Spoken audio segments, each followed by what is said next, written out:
Let us bring in tonight's special guest. Here now, Republican presidential candidate Ron Paul, Congressman from Texas. Congressman Paul, good to chat with you again. I want to start off by talking about budgets because Eamon just talked about being out of money. Paul Ryan submitting a budget. You're critical of that, even though it's coming from a prominent member of the GOP. What is your beef with Paul Ryan's budget?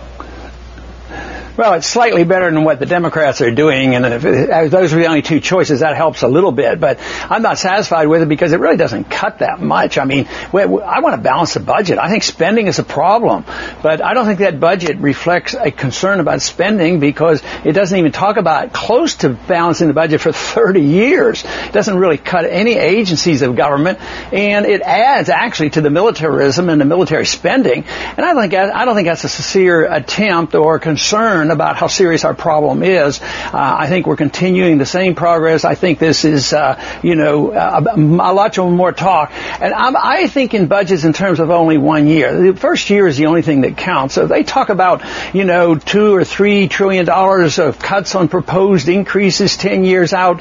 Why should this be pumped up as if we're really doing something? I think the crisis is much worse. I think we're in a debt crisis, and you can't solve a debt crisis by more spending and not paying attention to the debt. Is Paul Ryan's budget DOA anyway? Because many of the critics have already latched on to the fact that two brackets of tax rates is going to significantly lower tax rates for people who are on the upper bracket, and therefore this is already being painted as a gigantic tax break for the upper class and for the wealthy.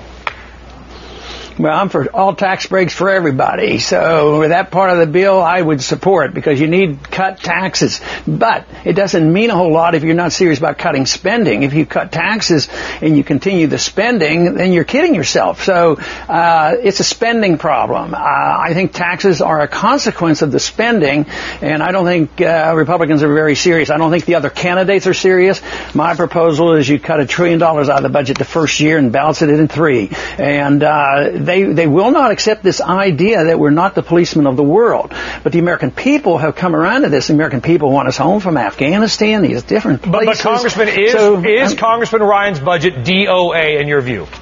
Is it done already? Oh, I imagine it is just because of the politics of the situation, the impossibility of making progress. As long as this country and the people endorse entitlement systems, the welfare state, and the policemen of the world, it's not a budgetary problem. It's a concept of the role of government problem, and that hasn't changed. Both Republicans and Democrats endorse, in the leadership positions, both endorse this principle that you really don't cut anything, and you just pretend to count on several years out, and that's why we're in this crisis. So yes, they're not going to resolve this. Okay. They're going to argue and fuss about it for a long time to come. The president in Cushing, Oklahoma, to defend his administration's handling of the Keystone Pipeline, he's saying, listen, we just needed more time. He's going to try to fast track from Cushing through your state down to Port Arthur, Texas. Do you think, though, this is just political grandstanding because the administration is getting worried that gas prices might be their biggest problem come November? I think that's a pretty good assessment. But what bothers me most about this whole argument is why is it that we have so much power in government and in the hands of the president? Why should one person like the president be able to say, oh, we're going to have a pipeline? No, we're not going to have a pipeline. I think that's outrageous amount of power. If you do have that power and you have to assume that power, it should be used to enhance the marketplace and competition and allow things to progress. But to use it to boycott it and stop it for the benefit of maybe a certain group of special interests in the base of the Democratic Party, I think that's wrong. But I think there's way too much power. These kind of pipelines, we've been having pipelines in this country for hundreds of years, and they've been built before, and there wasn't so much power. I think it's this environmentalism that takes over where you can't make any progress, and then too much power falls into the hand of the president. That's where our problem is, I believe. The Washington Post out with an article just a couple of hours ago, basically citing a number of prominent Republicans saying that Rick Santorum needs to quit the presidential race. Do you agree? I don't agree that they have any business telling who should drop out or who shouldn't. I thought this was a democracy. Yeah, the argument, though, is that it damages the GOP's chances longer term.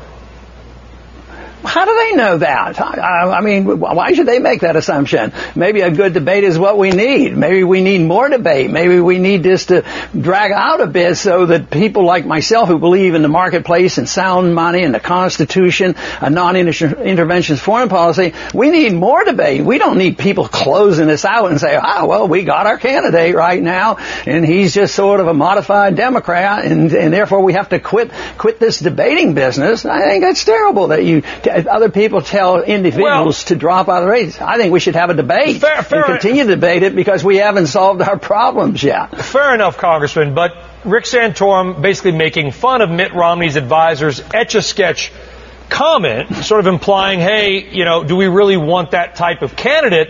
Almost implying that if it's not he or Romney, then maybe Obama would be best left to be reelected. That's the kind of damage some are saying doesn't need to be done because they're just kind of punching each other like rock'em sock'em robots, and that it's not benefiting the GOP whatsoever. You're okay with that? No, what right does Santorum have to be challenging Mitt Romney for flip-flopping no run?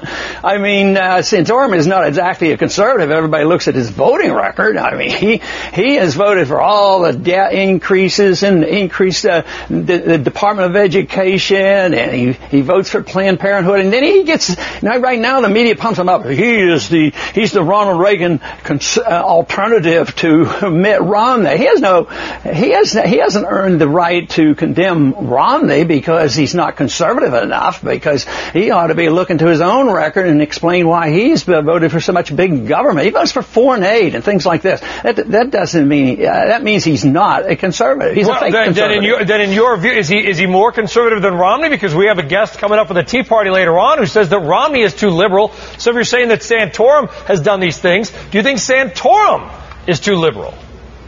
No, obviously he's for too much big government. It's the definition of conservative liberals that need a little bit of adjusting, because if you double the size of the Department of Education and it's George Bush that does it, that's called conservative. If you continue to fight wars that are undeclared, that's called conservative. If you increase military spending, that's called conservative. If you pass the Patriot Act and intrude into everybody's houses without a search warrant, that's called conservative. So I define conservative as being for limited government and personal liberties and believe in the Constitution and a foreign policy where it's designed to defend this country and not to police the world.